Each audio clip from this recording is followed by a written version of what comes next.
we we spoke of the opposition of Tobiah and Sanballat to the work of Nehemiah. They were very much opposed to the work that Nehemiah was doing. And interestingly, as we said last week, uh, they were not strangers. Tobiah was a very close working colleague. Tobiah's name meant Yahweh's God, but he was opposing the very work of God.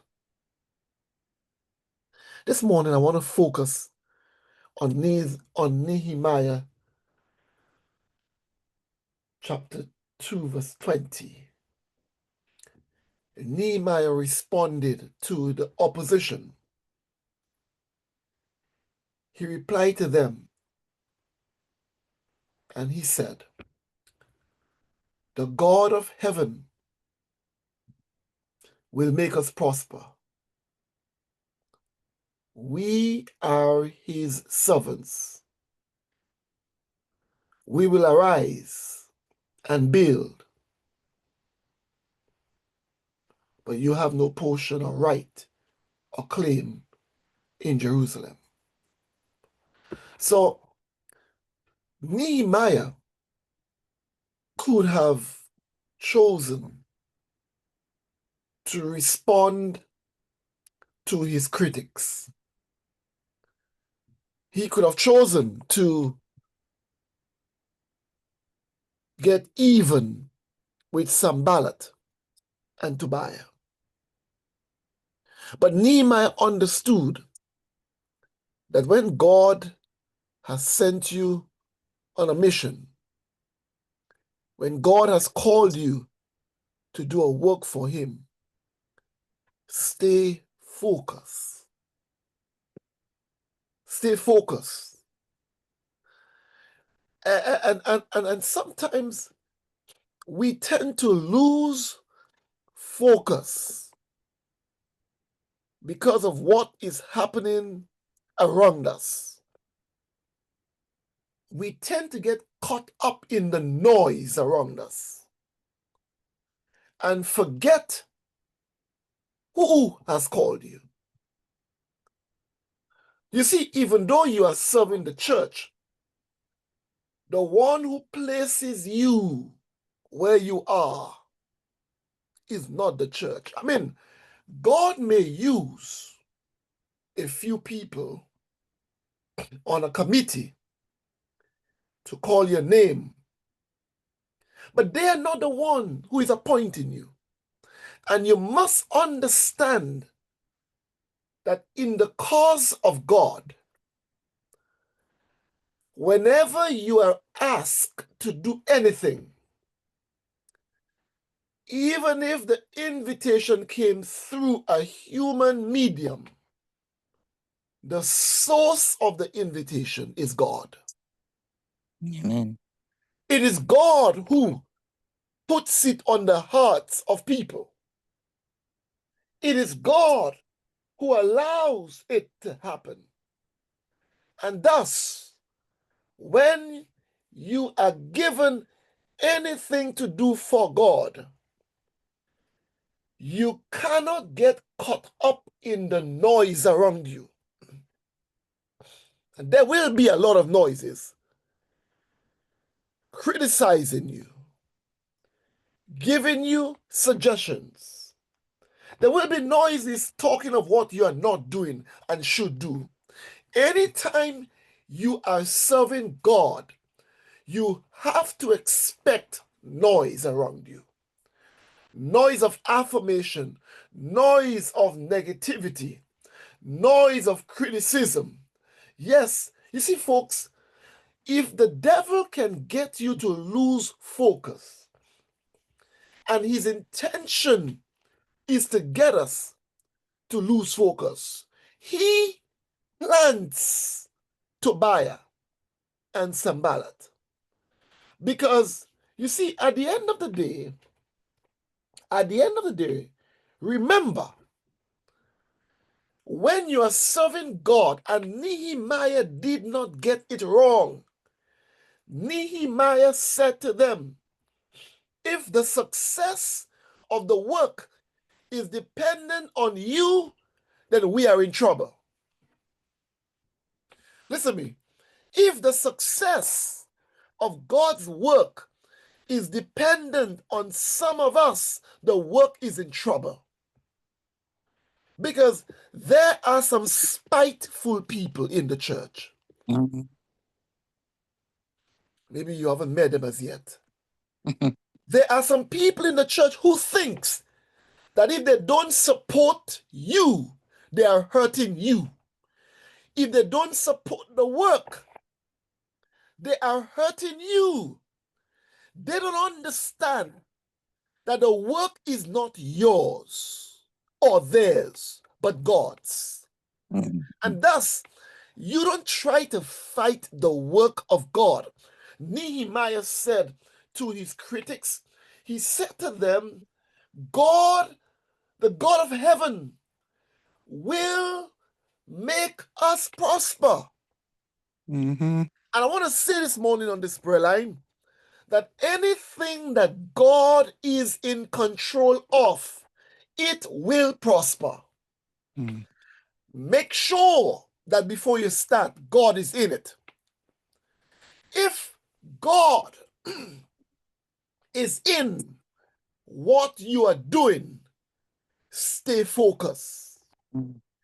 Keep pressing on. Because whatever God is in, no matter the objection, no matter the criticism, no matter the fight down, no matter the lack of support, if God is in what you are doing, he will bring it to success. Amen. And you see, folks, I love the way God works. You see, God ensures that he gets the glory. Nehemiah said, listen, the one who's going to build this wall, while I am here speaking, I'm not the real builder. The real builder, the real maker. That's why the psalmist David said, except the Lord builds the house, they labor but labor in vain. If God is in it, Isaiah said it right, no weapon formed will ever prosper. If God is in it, greater is he that is with you. Listen, brethren, you will always have people criticizing you. You cannot listen to the noise. Make sure God is in it. And that's why when God is in something, God sustains it. You know, 5 years ago, in 2020, if you remember, at Willesden, when we started the mission to Pakistan. I'm sure you remember that.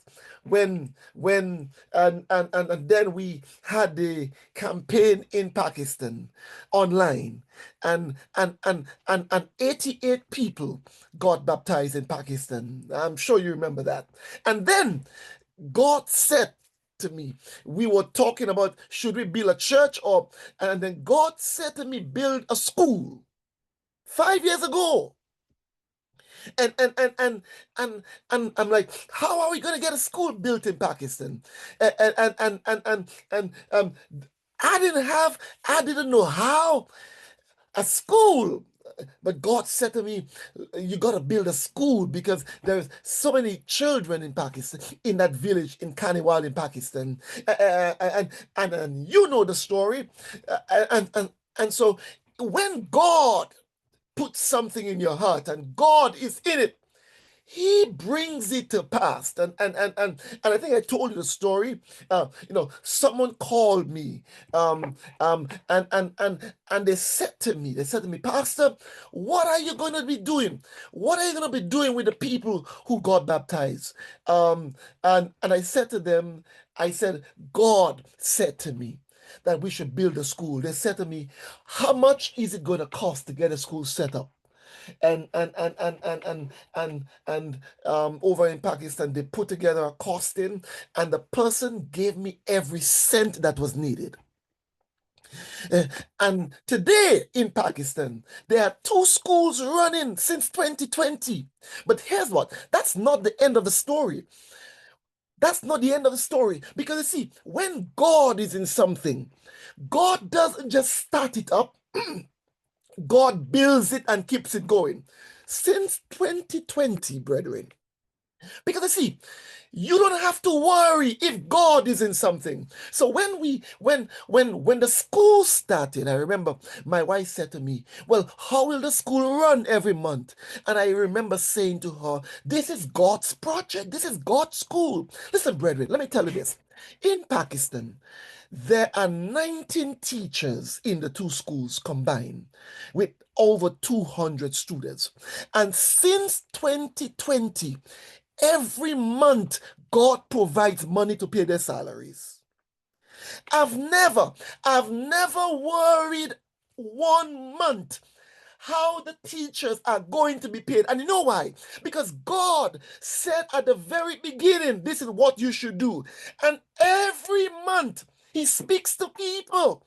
Listen, brethren, when God is in something, you don't have to worry how it's going to happen, when it's going to happen. This, whatever is God, He makes it happen. And Nehemiah understood that if God said to him, build a wall, God will make the wall built. He will send the resources. Brethren, I am so convinced that you got to start with God. Make sure whatever you are attempting, God is in it. Make sure before you start, God's hand is upon it. And if God's hand is upon what you're doing, you have no need to fear. God will make a way. Another classic example. We started doing some work in Zimbabwe a few years ago, and the council in Zimbabwe gave us 5 acres or 8 acres, or I can't remember, but a couple of acres of land. They said, you guys, we want you to work in this community here and help to develop the land. And so we got the land, and so the people said to me, what are you going to do with the land? I said to them, God will, in God's own timing, He will provide what we should do with the land. And so we got a developer in Australia. We made a video about Zimbabwe, and someone from Australia saw the video, and he said, I want to partner with you to build a school in Zimbabwe. But before I do that, I need you to develop the land. I need you to fence the land. You got to put water on the land. Get something going on the land before we can ever think about the school. And I said to him, I said, okay.